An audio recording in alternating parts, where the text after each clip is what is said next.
So I thought we'd start with the first question really that I'm asked mostly by coaches, which is how do you use TA with a client?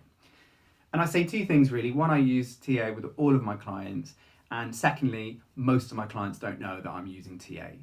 And that's one of the beauties of TA, in my opinion, is that it's simple, effective, and doesn't actually need too much explanation. Everything starts with the three circles. And I think we're all probably familiar enough now with the terms inner parent, inner child. And that's generally where the work starts. I start listening to the language that's being used and I inquire where it came from. So quite often with clients we'll hear the rules, the shoulds, the limitations, the objective language of what is right and what is wrong. And that language, that vocabulary, that energy is quite often sitting in the parent ego state, and it belongs to someone else. Not necessarily your actual biological parents or the people or guardians that were around when you were a child, but certainly someone that was bigger than you when you were a child. Could be a teacher, could be a neighbour, could be an uncle, that kind of thing.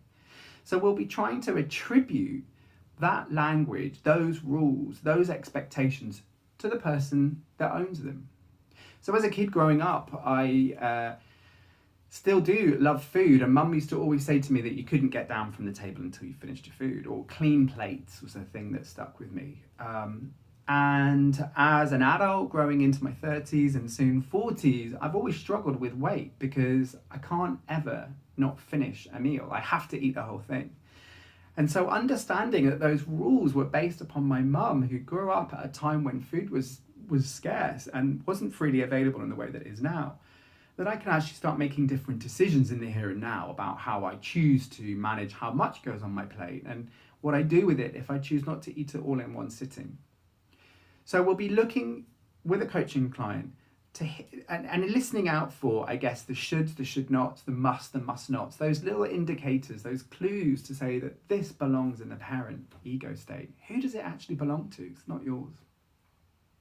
And then if we're talking, quite a lot of my clients come to me and ask and inquire about creativity, or how to adapt to change, or how to have a different mindset. And I will be immediately curious about the child ego state for that individual. And on the course, what we'll learn is the intricacies around a more adapted child ego state versus a more free child ego state, and how we can utilize both. And that really is the key for me of using transactional analysis in coaching, is having access to our ego states and having full ownership and awareness, autonomy on how we actually use our ego states. So one of the big myths that we bust on the course is this kind of pursuit of adult, We always must be in adult to adult communication. It's not true. We can actually leverage and utilize our free child, our more creative edge in the workplace, in relationships. We can go back to a time when we didn't have quite so many restrictions or rules as we do maybe in our relationships or our workplaces right now. So I'll be looking out for, quite often, sadly, the lack of a free child ego state in an individual, and looking at ways in which we can enliven that.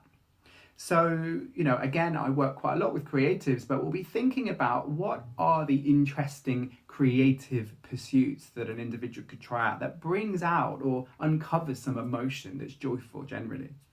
Not always, but generally. And then looking to see how can we bring those tools or strategies into maybe a workplace or a relationship. So simple things like drawing a picture, drawing how it is that you feel, drawing a picture that demonstrates where it is that you want to get to. Rather than sticking to lists and rules and words and structure, we break it up a bit. Describe to me, in just using colours, how it is that you want your job to be in 5 years. It's a challenge, right? And that's the point. The other piece of work that I am using quite a lot lately, which again I feel is attributed to the free child ego state, is the natural world. So get outside.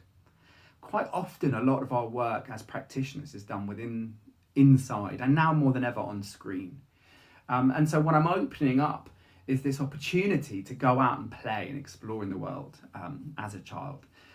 Even if you've just got a little patch of land opposite you in a suburban town, go use it, go walk about. What is it like to be playing around outdoors again? What does that bring up for you as an individual?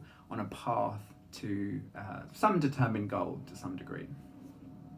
So I guess the answer to my question, how do you use TA in coaching? Well, point number one, it always for me starts with the 3 circles.